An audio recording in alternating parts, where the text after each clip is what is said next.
बहुत पुरानी बात है। किसी गांव में एक किसान अपनी पत्नी और अपने बेटे के साथ रहता था। वह किसान रोज अपने खेत में काम करने के लिए जाता और शाम तक अपने घर लौट आता। ऐसा ही वह रोज करता था। एक दिन की बात है, नाग पंचमी के दिन वह खेत में हल जोतने गया। कुछ देर काम करने के पश्चात वह आराम करने के लिए एक खाट पर लेट गया।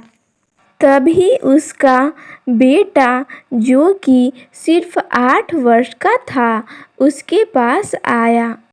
पिता और पुत्र दोनों बहुत देरों तक बातें करने लगे। फिर किसान ने सोचा कि ऐसे तो बहुत देर हो जाएगी। फिर उसने हल उठाया और काम पर लग गया। और उसका बेटा वहीं पर अपने पिता से बातें कर रहा था। किसान अपने बेटे की मीठी और तोतली बातों में इस कदर खो गया कि उसे सांपों का वह बिल दिखाई नहीं दिया, जिसके अंदर सांप के छोटे छोटे बच्चे थे। किसान की लापरवाही के कारण नाग के छोटे छोटे बच्चे हल की नोक से कुचले गए। थोड़ी ही देर बाद वह नाग वापस आया और जब वह अपने बिल में गया तो अपने मरे हुए बच्चे को देखकर जोर जोर से फुफकारने लगा। जब वह नाग बिल से बाहर आया तो उसने देखा कि उसके पास ही एक हल पड़ा था। उस हल की नोक में खून लगा हुआ था। खून देखते ही वह पहचान गया कि जरूर इस पिता पुत्र ने ही मेरे इन छोटे छोटे बच्चे को मारा है। यही मेरे बच्चों के हत्यारे हैं। यह सोचकर उस नाग ने बिना एक क्षण गवाए किसान और उसके पुत्र को डस लेता है। उस नाग का विष इतना जहरीला था कि थोड़े ही देर में पिता और पुत्र दोनों की मृत्यु हो जाती है। लेकिन इतना से भी उस नाग का गुस्सा शांत नहीं होता है। वह नाग किसान के घर जा पहुंचता है। किसान की पत्नी नाग देवता की पूजा में मग्न थी। तब नाग ने सोचा कि जब यह अपना पूजा समाप्त कर लेगी तब मैं इसे डस लूँगा। पास ही में पूजा की भोग सामग्री पड़ी थी। भूखे नाग ने वह सारा दूध पी लिया। किसान की पत्नी ने पूजा के बाद जैसे ही आंखें खोली तो साक्षात नाग देवता को सामने देखकर उसने प्रणाम किया।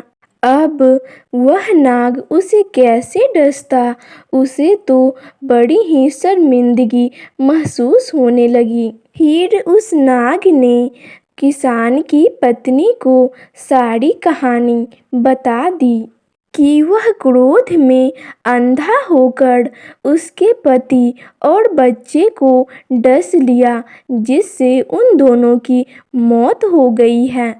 यह सुनते ही किसान की पत्नी रो रो कर क्षमा याचना करने लगी। तब नाग ने मन ही मन सोचा कि मेरे बच्चे तो किसान के द्वारा गलती से मारे गए हैं, किंतु मैं तो जानबूझकर उन दोनों को मारने का पाप कर आया हूँ।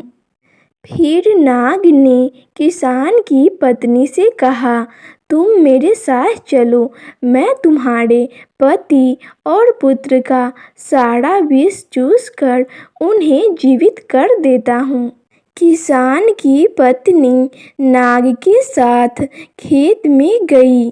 फिर नाग ने दोनों मृत शरीरों से सारा विष चूस लिया और कुछ ही देर में किसान और उसका पुत्र आंखें मलते हुए उठ बैठे।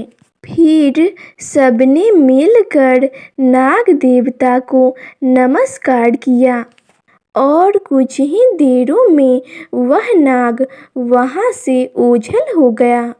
फिर किसान का परिवार खुशी खुशी रहने लगा।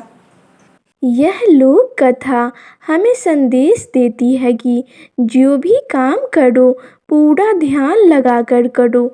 जरा सी लापरवाही भी बड़ी दुर्घटना का कारण बन सकती है।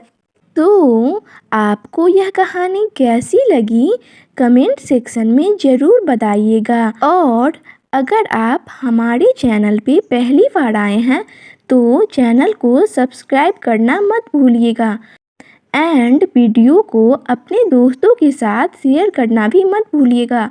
और अभी तक आपने वीडियो को लाइक नहीं किया है तो लाइक भी कर दीजिए।